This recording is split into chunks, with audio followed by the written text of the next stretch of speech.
Well, I want to welcome everyone and thanks to all of you for joining this afternoon's 2023 Research and Innovation Week presidential panel, where we're going to talk about biosciences.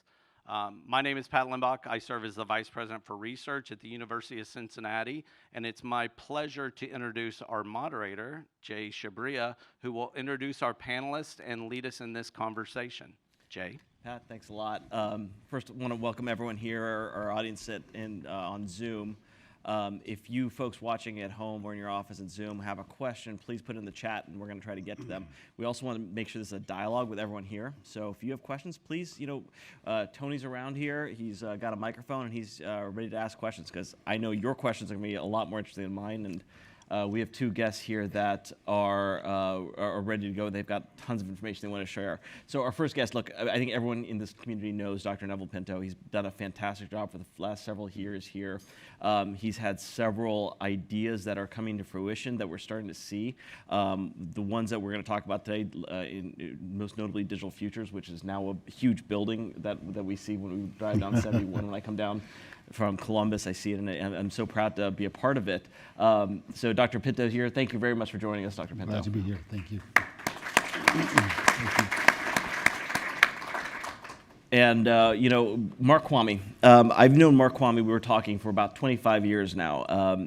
He is one of the greatest venture capitalists in the world. I say this. He's Mike, you didn't hear that. He's one of the guys behind LinkedIn. I'll tell a quick story before we get into the panel. So one of the coolest things I've ever done with Mark is he introduced me to Will Ferrell and Zach Galifianakis, because he was doing something with Funny or Die. If you've seen that website, they were doing a tour of college campuses, and I went backstage with them, and that's kind of cool. Mark Kvame's always around really interesting and cool things, and he got to spend the day up at Digital Futures today. We'll talk a little bit about that. So he's seen firsthand what UC is doing and what the community is. So he was, just by way of background, he was the state's very first CEO of Jobs Ohio. He helped come to Ohio and create that. The two of us worked hand in hand together to put that up to get that up and running. And so he is a true believer in this state and this region. And we're so happy to have you here, Mark. Thank you. Thank you. So the whole concept of this week is about the bioeconomy. So I want to touch on that a little bit before we get into a lot of different conversations. I'm sure the audience has got a lot of different things that they want to talk about as well. Dr. Pinto, I'm going to come to you first. UC's got to focus on the bioeconomy. You've really made an investment here. You're actually getting lots of big names to come to this university around bioeconomy. What does that term mean to you, and how do we apply it to research? Well, thanks, Jay. Appreciate the question. And Mark, thanks for being here. Appreciate it. And thanks to all of you. Thanks for coming today. And before I forget, I want to acknowledge, where's Pat? I want to acknowledge Pat's leadership of our research endeavor. He's had some tremendous successes. We're certainly on a very, very healthy trajectory there. So thank you, Pat. Thanks for your leadership. So going back to bioeconomy, what does that mean to me? So, surprisingly, not surprisingly actually, bioeconomy is sort of a loosely defined term. Depending on where you are in the world, it's defined differently. So you may not know this, but in the United Kingdom, the bioeconomy definition does not include medicine and health, right? In Japan, it's something else. In Europe, it's something else. And in the US, we haven't yet figured out what that definition is. But the National Academies actually came up with what I thought was a good definition. It really says bioeconomy is that portion of the economy that is driven by research advances in the life sciences and biotechnology, and is enabled by engineering, computational, and informational sciences. So think about that definition. Under that definition, actually, things like agriculture, conventional agriculture, forestry, fisheries, which you would think would be part of the bioeconomy, are not part of the bioeconomy. And why has the National Academies chosen to define it that way? Because what they're looking at is the impact of innovation in molecular sciences and cellular sciences, and how that can transform our economy. because the established economies of agriculture, et cetera, are so big and so established, they would hide the effect of technological advances that they are trying to measure. And I love that definition, because for someone at a university, really one of our missions is the discovery of knowledge and advancing knowledge. So it zeroes in on the piece that we should be focused on. Now at UC, as some of you who have been involved with me through these wonderful 6 years now, where I'm in my 7th year here, it's hard to believe. But it's, you know that what we've been doing really in planning for the university is planning for the long term. Thinking about major trends that the university needs to respond to. And discoveries in the biosciences, as I just described them, are an enormous opportunity. It is anticipated that globally, the bioeconomy, as defined by the national academies, will add $4 trillion to the global GDP over a period of 10 years. A year, over a period of 10 years, it's going to be $4 trillion. To give you a sense for that, just within the US economy right now, it's close to $1 trillion, about 5% of the GDP. And it's vitally important for us as a nation to have leadership in this evolving bioeconomy. So when you think about that, then you think about, all right, what's the role of a university in ensuring that that national priority comes to life, right? So that's how we're thinking about the bioeconomy at the university. So when I now think about my role in leading a university, it's about education, right? And education translates into the workforce. So we have to now anticipate the needs of the bioeconomy with respect to the workforce. And traditionally, most of us think of the bioeconomy as people who are educated in the life sciences and in biotechnology. That's good, but that's not enough. Because remember what the definition says. You have to have the ability to leverage advances in engineering, computational science, and information science in order to bring those discoveries to commercial value, correct? So our workforce now has to be educated differently. Also, typically when I have thought traditionally of folks in that area, educating folks in that area, it's been at the graduate level. We now have to think about how we provide these skills to a growing need for undergraduate workforce in the area. So the workforce challenge is exciting. It's new and exciting. And I actually truly believe if we're able to respond to this, that we would be on the leading edge in being able to deliver as this bioeconomy expands. The second piece is research. The federal government has made this a priority. All the way from the Obama administration through the Biden administration, every single one of those administrations has prioritized the bioeconomy as an area that has to be invested in. And just actually in the fall, this last fall, the Biden administration came up with a national biotechnology and biomanufacturing initiative to define the priorities going forward. What that means to me is there's going to be a growth in research dollars in that area. And that's where we as a Carnegie Research One University have an opportunity to be part of that growth. The third is innovation. You know, the challenge is to take discoveries at the bench scale, take them to commercial value, right? And what you see around what we're doing right now and what we have sort of invested in around the theme area of digital, we are now expanding to bio. That is providing that connection to the community so that we can translate discoveries and connect talent from the university to economic growth in this area. So all of the elements that make that up are part of our innovation agenda. And finally, while all I have said appears to be STEM-focused, if you will, all of this is in a human society, correct? So when we think about the challenges we faced recently with the pandemic and the acceptance of science by the population in general, we have a huge hill to climb, correct? We have to educate the public so that they can trust the science.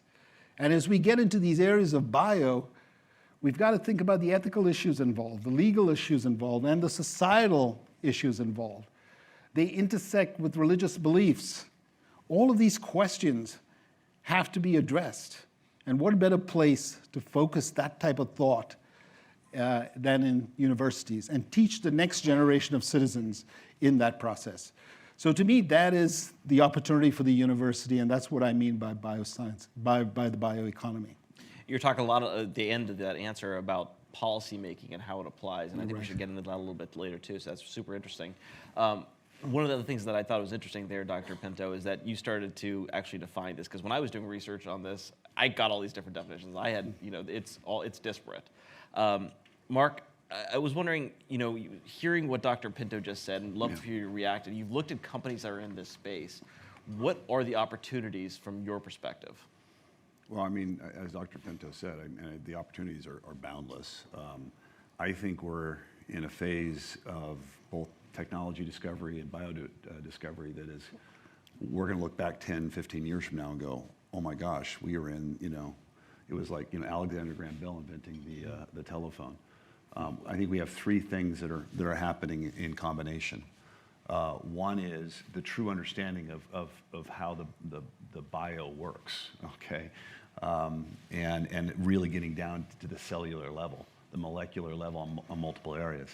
And then being able to, for lack of a better term, edit that, CRISPR. What CRISPR is doing, what gene therapy is doing, and all those things. And then when you add the compute power that is happening through AI to better understand it and actually change it rapidly. That's why I love that definition, actually, because it's bio with information technology. Right. I mean, you probably have all seen what, you look at ChatGPT, for example. Imagine now I scan every medical journal on the planet and then put AI on top of it. And you can do things that, you could actually do prescriptions. You could do, a whole bunch of advanced research you could never do before, because now everything's at the palm of your hand. And so I think, focusing on this from a university perspective is what needs to be done, because basically at the end of the day, machines are getting better and better and better at doing rote tasks, okay? So looking up things or doing this, I mean, it's kind of like they were getting better and better and better and better at that. What does the human being do? Is we're creative. We connect the dots. And so we need to be placed. My fundamental belief is universities need to change from teaching kids kind of the rote of what you do, and they need to teach them to be creative thinkers. And by I was just over at your Digital Innovation Lab, and the thing that Jennifer gave me a great tour over there, and they were all talking about, I took an idea from this guy, from the drone lab and put it in the auto lab, and I took the auto lab and got an idea from the, the education lab, and all these guys kind of working together. And I think that is what universities need to be doing. They need to be the place where thoughts and ideas can germinate and go very, very quickly. And I think going back from a policy perspective, it's going to be really interesting.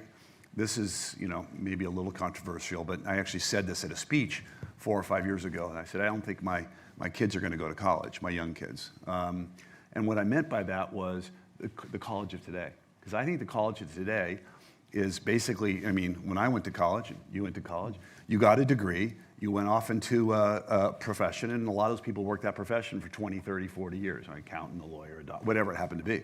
By the way, I'm a French literature degree, so if you want to talk about existentialism, we can talk a long time. But anyway, my point is, it was a very unidirectional way. Today, like what I saw today at your center, is a university should be a place where we all get together and put all the dots together and teach kids how to put the dots together, but then come back. I kind of look at a university, I think it's going to be like the Queen City Club. It's going to be, the University of Cincinnati should be an education club. Okay, and I keep coming back. I keep trying new things. I keep learning new things, and now we have executive education. I think everyone should just be coming back all the time and exchanging those sorts of ideas. So, anyway, that's a long-winded answer to your question, but I see it as the combination of all those things together.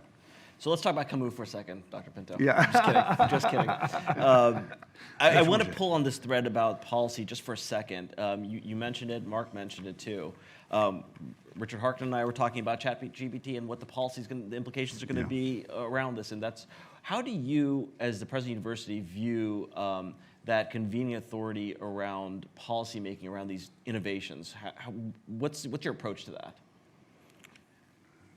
So let me actually just to expand for one example on policy. You know, Sure. I talked about the fact that we faced some challenges with the COVID vaccine, when for many of us it was sort of a no-brainer, right? I mean, you just go up there and you stick your arm out and you get a vaccine, but it wasn't so easy for a lot of our fellow citizens. But there's also the other aspect that I intended to mention but forgot, is the regulatory aspect, right? As you think of sort of the bioeconomy growing, do you think our regulatory process, which is really designed to ensure quality, right? To provide that seal of approval to every individual that this has been thoroughly verified by the best minds in the world, and you're getting a good product, correct? But that's not going to stand up to the pressure of innovation and new products coming out, right? So regulation and policy both have to, I just want to make the larger point, have to now adapt to the opportunity that's created through our expansion of knowledge in the biosciences. If we don't get that part right, it's the speed at which this occurs, the process, and ensuring that the quality is maintained. But the speed at which occurs, that has to change. So coming back now to your question, it would be a disaster if a president dictated how policy has to be established. That's where the faculty come into play. And so as we think through our strategy for the university around this, it cannot only be a STEM strategy, right? We've got so much other capability at the university.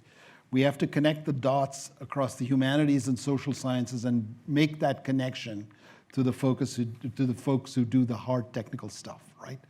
So that connection has to be made, and that's actually what we're doing right now. Actually, Pat is going through that process of serving, just as we did in the digital arena. The digital has the same issues. It has legal issues, ethics, security, all of that has to come in. And so these teams that Mark was talking about are not just STEM teams, right? They bring that piece in. So it's, again, the true and tested process of bringing many good, bright, knowledgeable minds together to work on those challenges. And it has to happen across the nation. The answers won't come out of one or two universities if they are to be good answers.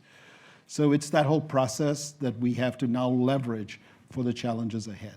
I don't know if that answered your question. It does. It's a very fascinating answer. Yeah. And just for everyone here, if you have a question, please raise your hand. Tony will come around. We'd love to have questions throughout the presentation. That'd be really great. And if you're watching at home, please put your questions in the chat, and we'll make sure we ask them. So I want to switch gears a little bit. I want to talk a little bit about venture capital. Mm-hmm. So this is something you know very well, Mark. You've had tremendous success. You were at Sequoia Capital before you came here. You've been part of some of the biggest companies, biggest startups that have grown into household names in the world. Why do you live in Ohio? Why do I live in Ohio? So I was very happy at Sequoia Capital in 2010, and our good friend John Kasich, you guys in Ohio voted him in as governor, and John had this wild and crazy idea. He said, Mark, I really want you to run economic development for the state, and I really want you to help me create, with the team that Jay mentioned, create Jobs Ohio. And I looked at him and said, John, I know nothing about Ohio, and I know nothing about economic development. He says, that's exactly why I want you, because he wanted to change it, okay? And so I came over here, as you know, originally I was only going to be here for 6 or 12 months, kind of get Jobs Ohio up and going and go through that whole process, which was a lot of fun. And something happened I didn't expect. I fell in love with the state of Ohio. Guys up in Columbus call me the born-again Buckeye, and really enjoyed what I was doing. And I actually enjoyed the public service of what Jobs Ohio was doing. And in that process, as I started realizing, boy, we got amazing talent here. We have amazing universities here. We have amazing customers here. We have a low cost of living. We have all the ingredients for a world-class venture capital environment, but we have very few venture capitalists. And why is that? So came up with the crazy idea of starting a venture capital firm in Columbus, Ohio. Many people thought I was nuts. A friend of mine came to me and said, Mark, the Midwest is where venture capital goes to die. You're too young to die. And we basically we met with 405 LPs to find 23 to invest in our first fund, which was a $250 million fund in Columbus. Today, Drive has got $2.2 billion under management. It's the largest VC fund in all center of the country. There's no one bigger in Chicago, Dallas, Austin, Denver, Atlanta. The only bigger places really are California, New York, and Boston. And so we proved that it could be done. And what I've seen in that process is, you'll remember, I mean, when I started Jobs Ohio, this state was pretty down. We just lost 400,000 jobs. Manufacturing was leaving. In this region, a lot of companies were. I mean, I spent a lot of time down in Cincinnati just trying to keep companies in Cincinnati. Dayton, NCR just left. I mean, it was not a great situation. And so what we were able to do is it allowed me to kind of go around the state and figure out what we were really, really good at, and found out that we're really good at a lot of things, and then just kind of go to market as a state. And so the thing that I think is going to happen in Ohio, and we were just recently talking about it, so the GDP of Ohio over the last 50 years has trailed the GDP growth of the United States. I think that's about ready to change. I think we're going to see 40 to 50 years where the GDP growth of Ohio is going to exceed the GDP growth of the United States for 5 key reasons. And Ohio is going to be the center of all of that. One is, as you mentioned, COVID. COVID exposed the supply chain.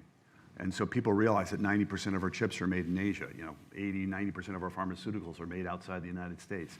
All our PPE is made outside the United States. And we just realized that we had outsourced all of our manufacturing. So reshoring's coming back in a big, big, big way. The Intel announcement's obviously probably the pinnacle of that. So, and that's happening across the state. It's happening everywhere across the state. Second is climate change is going to be really good for the state of Ohio. I was just reading this morning how the Southwest basically is out of water. And they're drying up. And a friend of mine just recently moved to Dallas, Texas, and he said, Mark, how do you deal with the winters in Ohio? I said, dude, how are you going to deal with the summers in Dallas? Because my son lives there, and 6 months out of the year, it's almost unbearable. And so I think climate change is going to be very, very good for us. Third, we have one of the most important resources on planet Earth, which I just talked about, water. We have Lake Erie, of course, but we also have the largest untapped aquifer in the United States underneath the state of Ohio. When the Intel's fully built out, they'll need 85 million gallons a day. You need water to run these plants, and you need water to do many of these things. Fourth, which we talked about briefly also, is we have the talent. We have, there's the talent. If you actually draw a circle around Ohio, and you take Carnegie Mellon again, of course, all the great universities in Ohio, but if you take Carnegie Mellon, University of Michigan, Purdue, and Northwestern, you take that we graduate more engineers than anywhere on planet Earth. And we have, here, you have the University of Cincinnati with 45,000, 49,000? 48,000. 48,000 students. I mean, it's amazing what's happening right here. We got to keep them here, okay? That's the challenge.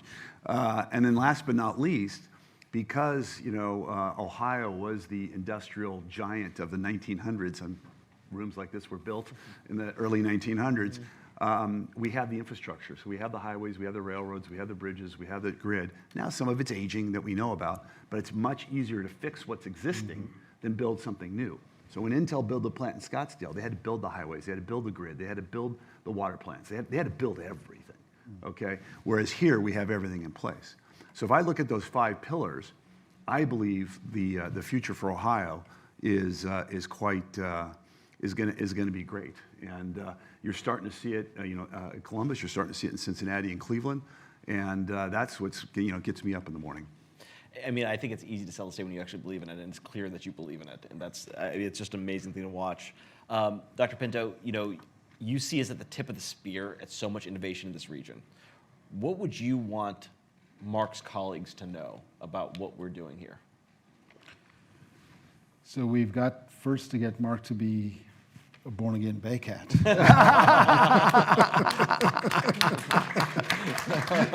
True. And this is part of the plan. But Mark and I talked about it. He knows more about the university than you would realize, and I think. But I'll just say this: I think one of the things that we have done that I think students are responding to, and I think the community is responding to as well, is the fact that we're thinking about our university in the context of what a great public university needs to be for the future of our society. And a lot of what universities have really been known for, sort of the core, the classical education piece, is vitally important to preserve and continue, because all of us in this room, I would assume, benefited from that, right? And it works. I mean, that's why you've had success in your lives. But that's not enough anymore. And I think, what I hope people are recognizing is that we're building sort of the modern public American university here, one that's connected to the community and is part of the community like never before. And so fundamentally for that to be successful, the economic equation has to work very positively for that region. And we have the talent, both in terms of the faculty and the students that we put out. That's our biggest resource. And that's what changes economies, right? You need to provide other aspects, but that's it. And then we have the ability to discover knowledge like few universities in this country. We're Carnegie Research One University. Enormous public investment, both from the state, but most importantly from the federal government, to build out the infrastructure that's necessary. So when you talk about infrastructure, it's the universities also. You think about the universities here that we have. And the ability to create that knowledge and then utilize it, to me, that's sort of the distinguishing factor. We're actually connecting to the community. And students are voting with their feet. I mean, our enrollments, despite COVID and the challenges that many universities have faced with attracting students to continue their education, we have not faced that. We have grown, very robustly through COVID, and that appears to, again, we have sort of record applications to the university in a time when a lot of universities are seeing diminishing interest in higher education.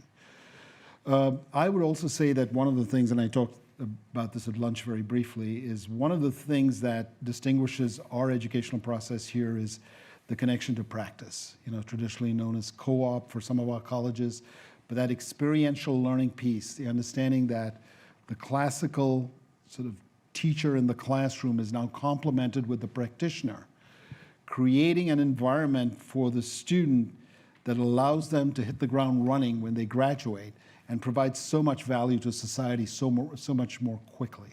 So those are the aspects, I think, that have defined the University of Cincinnati. And with our long-range vision, I think those two things will come together very nicely. Very interesting, and talent keeps coming back, and that's one of those through lines here. We'd love to take some Q&A from the audience. If please, we got one right here. Thank you. Just wondering. There we go. Just wondering, what are some of the greatest risks to Ohio achieving that beautiful future that Mark laid out? And then how can the university uniquely answer some of those risks or deter them? Mark, what do you first? It's a great question. What is the lubricant to innovation and change and growth? Capital. In 2021, about $330 billion was invested in venture capital. 157 billion of that was in California. We were all high-fiving each other here in Ohio, because when I came to Ohio, the number was about 100 to 200 million a year. We were all high-fiving each other in 2021 when it was $2 billion. Well, if you GDP adjust California to Ohio, just for Ohio to stay at parity with California, we'd have to invest $34 billion a year in venture capital. The thing we miss, and we've got to figure it out, is capital. It still blows me away with the success of Drive Capital. There are now fewer venture capitalists in Ohio than when we started Drive Capital. Okay? So we have got to figure, the work that Pete's doing, that Mike's doing, we got to double, triple, quadruple, quintuple that, because if without capital, it doesn't work. I mean, we were talking about that briefly as well. You need capital for research. You need capital for building. I mean, you need capital. And that's, unfortunately, a lot of institutions, I mean, I remember I used to go around to early days of the pension funds, you go to pension funds here in Ohio talking about Drive. They didn't want to talk about Drive. They said, well, we want to introduce us to Sequoia, introduce us to Kleiner Perkins, introduce us to, I mean, they just didn't see it, right? And so I think we're going to have to take care of it ourselves. We're going to have to figure out ways, just like when we did Jobs Ohio. I'll never forget with Jobs Ohio, Governor Kasich had the big idea, we're going to go do this. He goes, Mark, I've got 6 corporations going to give us $1 million each, and we're going to start Jobs Ohio. And I go, that's nothing, John. That doesn't move the needle at all. And so through hooking the dots, came up with the idea of collateralizing the liquor profits. Wrote a check to the state for $1.8 billion, and now Jobs Ohio has, close to $300 million a year for 25 years of capital. $300 million, you can move the needle. Okay, why is Jobs Ohio so successful? Yeah, it's a very smart idea. It's a privatization, you can hire great people. It's got capital. That's all that matters. You gotta have capital. So that's the number one thing that I think holds us back. And I was at that meeting when he proposed that, and after our jaws hit the floor, we figured out how to get it done, and it's a testament to what this is that we were able to do it. So thanks, Mark. But your response to that? I just want to say also that your leadership of Jobs Ohio benefited us later, and I'm very grateful. I don't know if anyone from Jobs Ohio is here. Thought Andrew was going to be here, but I don't see him. Andrew, are you here? He was sick today, so Oh, okay, all right. But I just want to be sure to appreciate that, and it's exactly that. We needed the capital to keep our momentum going, and that's helped tremendously. Yeah. But I would say too, what we can do is continue to work on building the pipeline of talent, of entrepreneurial young people mostly, who have the spark, who have the energy, the curiosity, and want to change the world and do it in a way that creates new opportunity, right, for folks. So it's about creating those programs within the university, and every individual is different. And so what you have to have is really a web of programs and connections that enable folks to reach their full potential.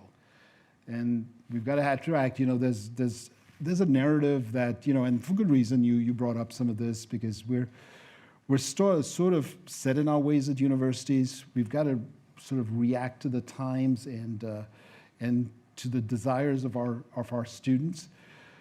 But there's a narrative out there that it doesn't pay to go to college. I can tell you that's not a healthy message to get out there. Let's work to transform higher education, because in a knowledge economy, I can't see any path to success if you don't have deep and broad skills. I just don't have, there's no path to success. People always give those anecdotal examples. Well, Bill Gates, didn't earn his degree. Those are exceptional people. Most of us are not in that category, except for this guy here. Most of us are not in that category. Not even close. But to me, that's, we've got to work together to get young people to understand that the quality of life changes. It's not so much just for the job. It's your mind. Ultimately, when you get to my age, other parts of the body don't work very well. The mind still continues to work, and it gives you that amazing quality of life, right? And that's what I think is being lost in this, in some of the narrative. So it's the human experience as well as the need for success, correct? So that's what I would add to that. And that's the heavy lift that we have at universities. The way I've thought about it, and here's as Jay knows, I throw out crazy ideas, and by the way, only about 2 of them are good out of 100. But how many alumni do you have for University of Cincinnati? So we have over 300,000, 350,000. Okay, so you have 350,000 alumni. The way I think the College of the Future has to work is kind of how a gym membership works. Yeah. Okay? I work out my body. Why shouldn't I work out my brain? So why shouldn't University of Cincinnati be the place where I continue to work out my brain? It's $100 a month. Well, guess what? If you had $100 a month from 350,000 alumni, that's real money. That's real money, or whatever the number is, and create that sort of ideas. And just, isn't it great if the kids see Joe Schmo, who, you graduated 30 years ago, has this experience, learn from that experience. I think university, again, it's your business, but I think it needs to be, because what you're doing at that innovation lab just sparked that, because that's what you need to be doing, in my opinion. And that's, when you think about also access, we've got to provide access, we've got to broaden as a country, we've got to get a higher percentage of our population educated, right? One of my deans actually made the point to me once, he says, we were talking about recruiting folks, from other countries to come in, and that's a good thing too, because that adds to diversity. But he says, Neville, just look across the street, at Hughes, we have a school called Hughes High School. He says, how many physicists and chemists and mathematicians are we missing? Because those kids right across the street, we don't pay attention to them. But they face special challenges. The major one is financial, correct? So when we think about the funding model for higher education, it's either the individual has to pay, or we have to have philanthropy, or we pay through our taxes, right? That combination. That's been stretched to the limit.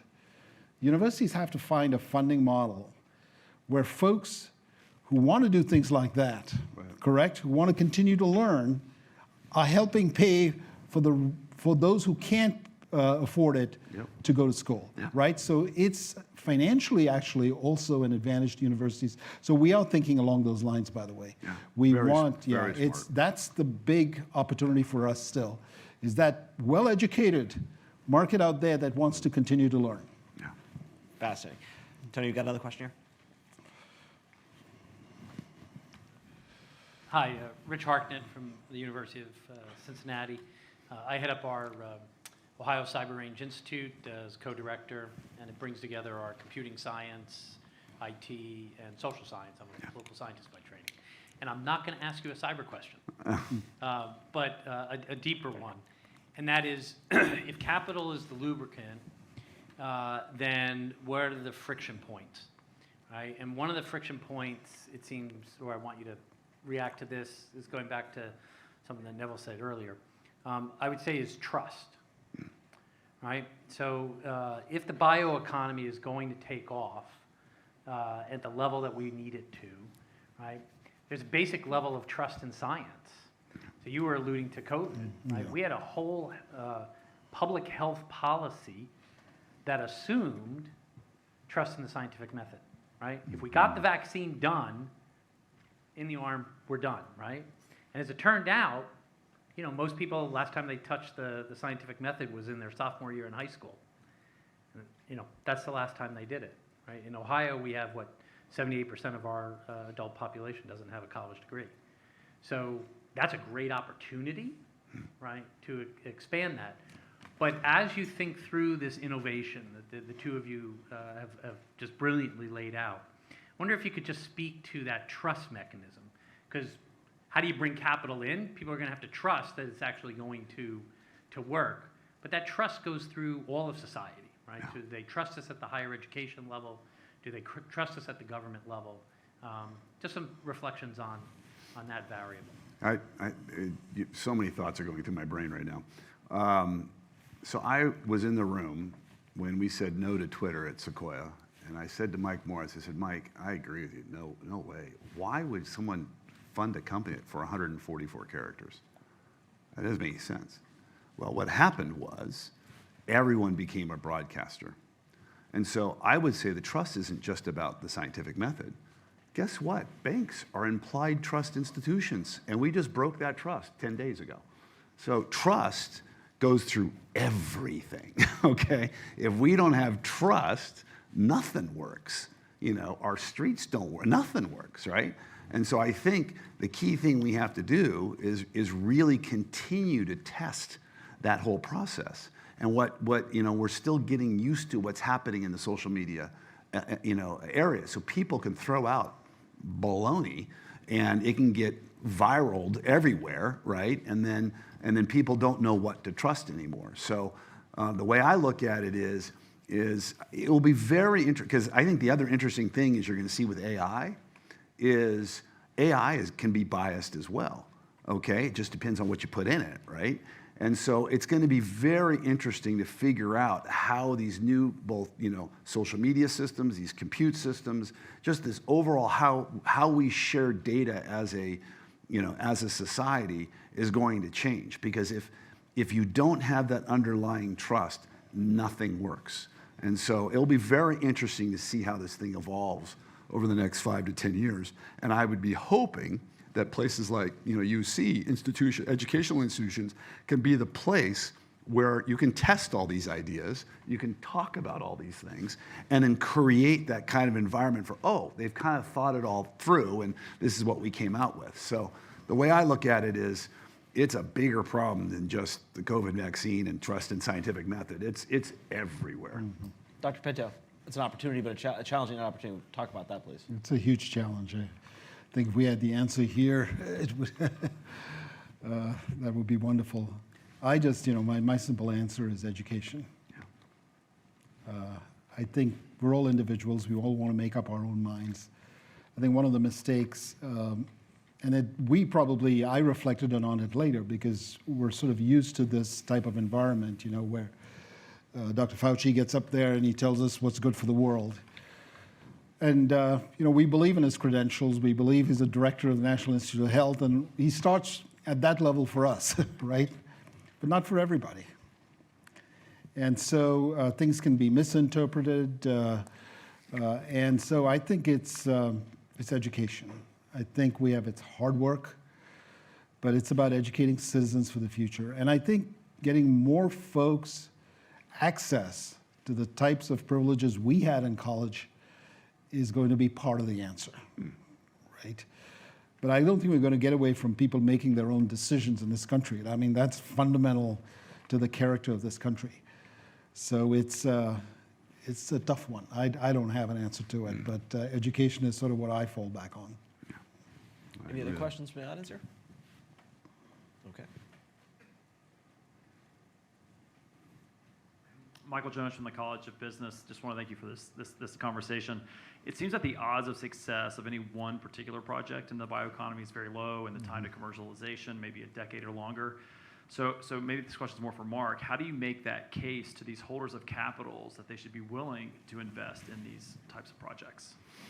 I mean, it's an excellent question. I mean, I remember when we were at Sequoia and we were actually doing in the early kind of 2000, 98, 99, 2000, we were still doing quite a few healthcare investments. And actually did the analysis just from a pure returns perspective. You could actually make good return on biotech at that time, but the IRR, the length of time it took to get from point A to point B was so long, your returns were significantly less than investing in a Google or a PayPal or a YouTube or those sorts of things. And so I think what will be very interesting kind of going forward is we have got to create methods to where we can get these things out more quickly and more efficiently, to your point of regulation. Now, we have to be careful because whatever you want to believe on the coronavirus, but that theoretically could have been at a research institute that escaped, right? You got to be a little bit more careful in the bio world because of the viral nature of a lot of this stuff. But I think we got to get a lot smarter on that. The good news, look at what happened with the mRNA. By the way, I'm not a bio guy. I'm a tech digital guy. I speak in bits, not in plasma. But if you think about it, what happened, that's a great technology that was able to be used very, very quickly to solve a difficult problem in the vaccine. So I think from an investment perspective, you have a great bio investor here in Cincinnati, Mike Venerable. He's done, with enable injections, and I don't know of half the kind. He's forgotten more in 5 seconds than I know about what this whole area. But my point of it is you got to figure out ways to where you can get to that next step much more quickly and much more what's the right word, to where you know what the next step is. Because whenever we finance a company, we always say, okay, let's say that financing is going to last for 24 months if it's a no revenue company. 24. What's that point they're going to get to? They can get to the next step. And the problem in the bio world is that 24 months is nothing, and you don't really get that far. And so that's one of the key issues you find. Tony?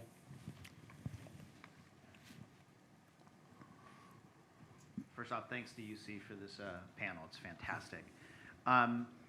Mark, in your experience, how do you tap into what universities have under the hood? There's been a lot of discussion in Ohio about tech transfer, and been talking to Ryan about driving more transparency, but how much of a untapped competitive advantage is what the universities have? And what advice would you give us to get it quickly and opportunistically?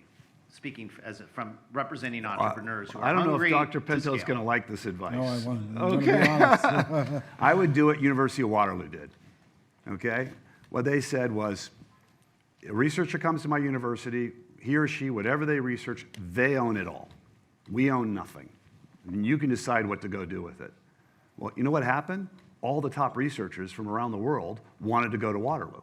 Okay, and also visa policy is a nice thing up in Canada compared to the United States, but that's for something else to be said. Then, what Canada did is they said, you start a research institution, we'll pay, they have a thing called the shred credit, and that we'll pay for a significant portion of your researchers. So what it did was, it attracted the best and brightest, it's all about talent, to the world. They made it really easy, they owned it. And when the inventor owns it, we always said, anytime I fund a company, a digital company, for example, we always say, if you're starting a company because you want to make money, I would never fund it. I fund the companies because you're scratching your own itch. Jerry Yang and David Filo started Yahoo not to make money. They started Yahoo because they wanted to figure out a way to organize websites so they could find them themselves. Oh, it turns out everyone else wanted to find websites. Reid Hoffman, who I funded at LinkedIn. Reid just wanted a place to figure out who was connected to who and how he could get introduced to people. It was solely built for Reid Hoffman. It wasn't built for anybody else. Turns out a billion other people would like to use it.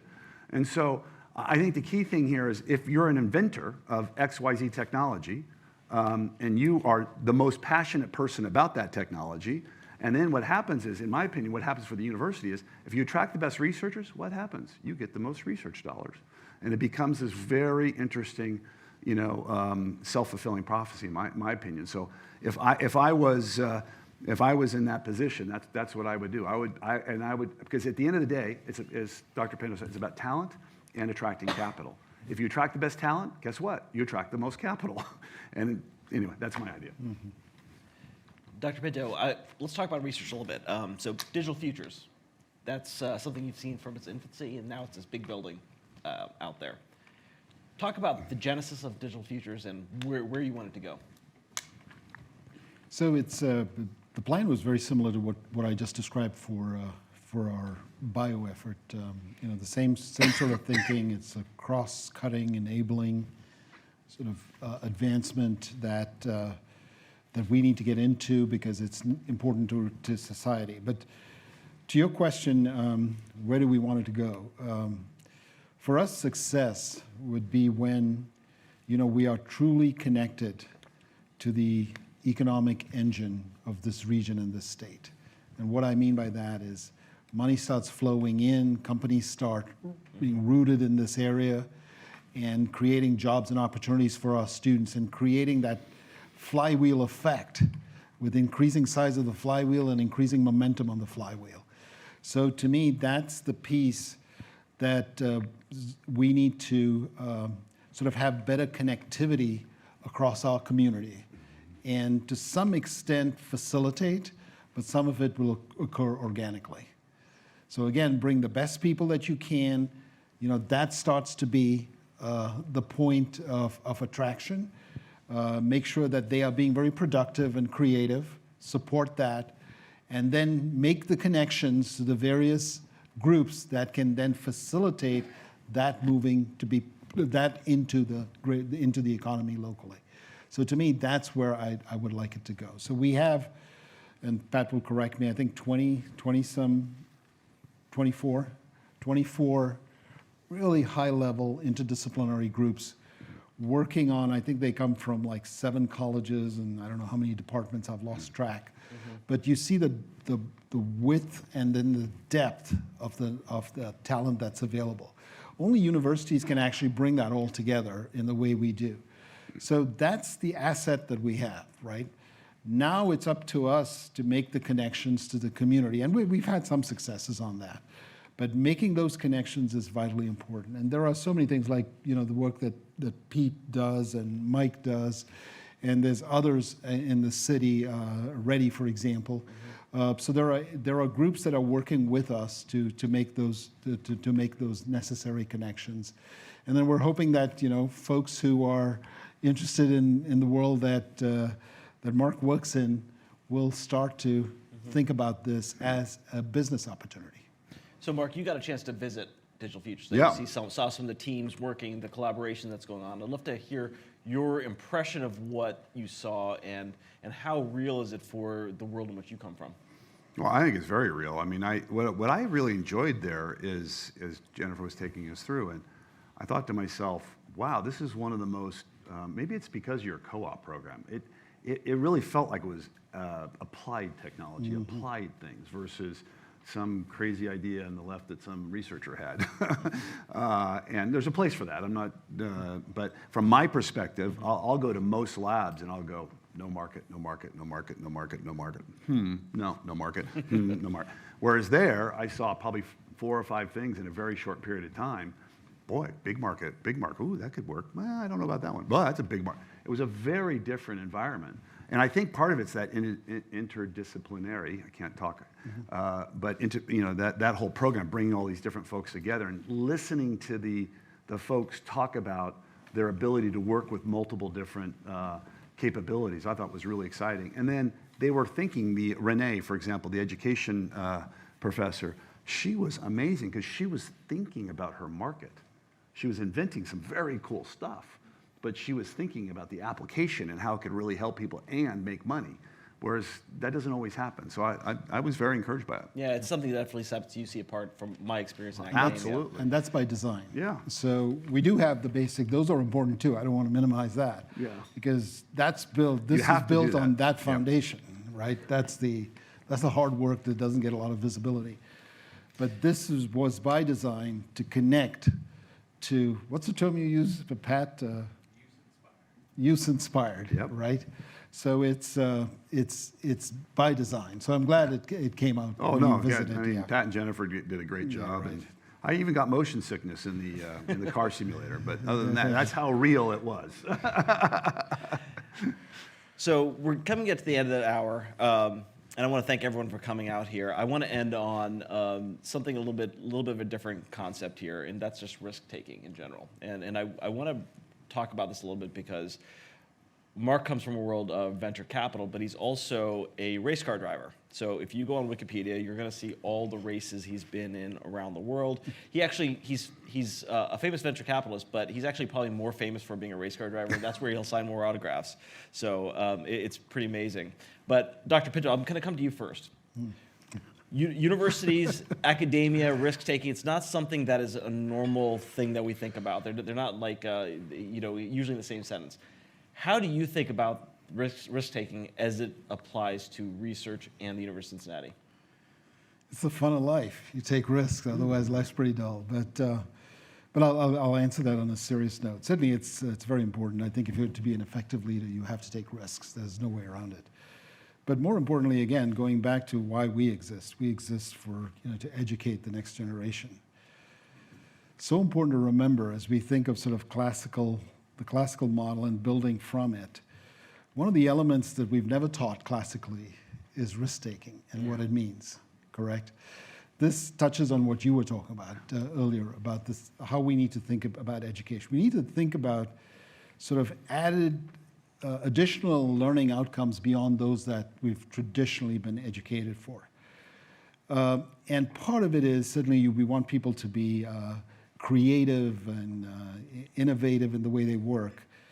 But it's also about them being able to take risk and having the resilience to come back from it, realizing they're going to fail in many cases, but having plan B, plan C, being excited about that, not giving up. That's what I talk about in terms of resilience. And how do you do that? You do that by engaging them in the real world, because very rarely is that going to happen in a traditional classroom. So to me, it's vitally important that this next generation, because things in the world are moving so fast now. If you go with the old traditional tested method A, B, C, D, E, F that you're taught in your textbooks, you're probably going to be left behind. Someone else has taken a risk and found the solution more quickly than you'll ever be able to.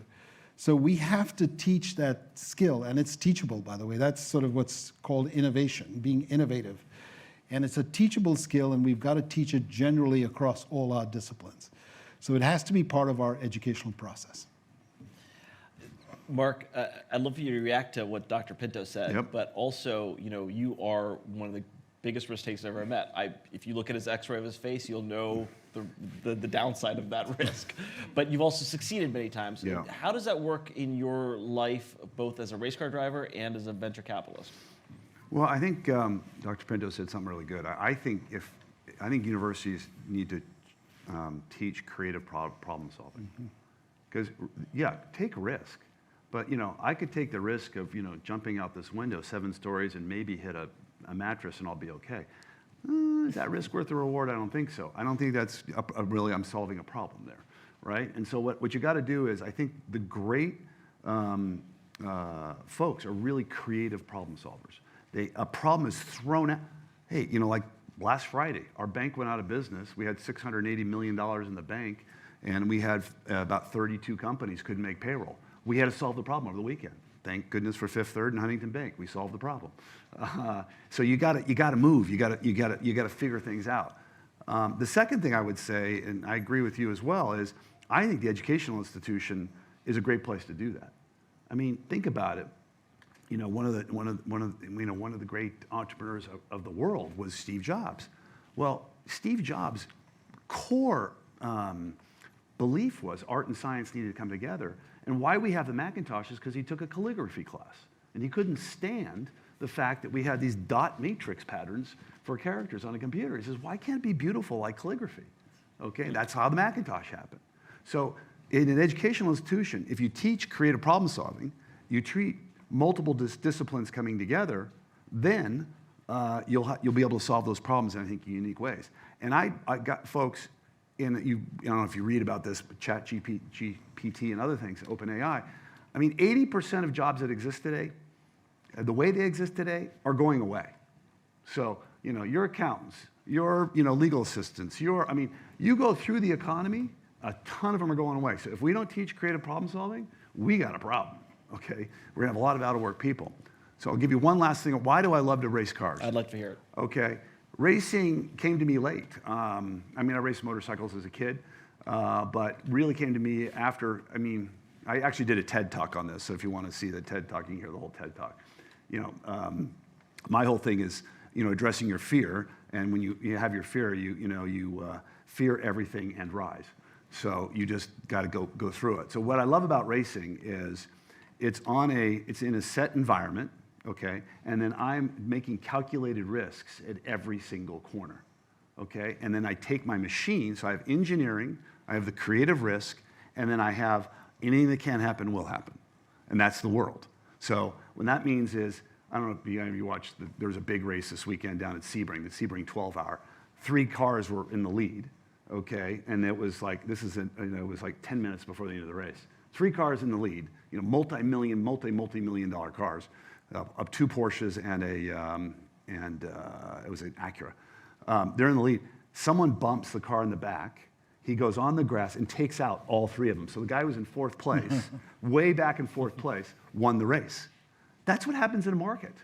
Stuff happens. A coronavirus comes out, or a bank goes under, or you don't know what's going to happen. So what I love about racing is I combine. In one weekend, I basically get a 10-year life cycle of a company. And that's just, for me, it's just like, it's because the problem in my business, it takes forever to know when you've actually got a winner. The other thing neat about racing is you only win, if you win 10% of the time, you're really good. So it's kind of like investing and taking in those sorts of risks too. So, I think the thing that I'm beginning to see more in Ohio, and one thing I used to say when I was at Jobs Ohio and give talks on risk, I used to say, in Ohio, if you fail, it was a scarlet letter. In California, it's a badge of honor. And many times in California, if you haven't failed once, we won't fund you, okay? Whereas here, people are beginning to get that. They're getting to, but 10 years ago, Johnny over here, Jane over here, oh, she failed. that you can't have that kind of attitude. So, the long and short of it is I think we got to teach creative problem solving. But then we also got to, one last thing I've always said, is the risk worth the reward? Because a lot of people take big risks, and if everything goes right, they create a little company, or the risk isn't really worth the physical reward or whatever you're going for. So make sure that if you're going to take a big risk, if it works, it really works. I want to thank both of you for being here. Thank you all for coming, and thanks, Mark. I hope you are a born-again Bearcat. I am now. Thank you all. Thank you.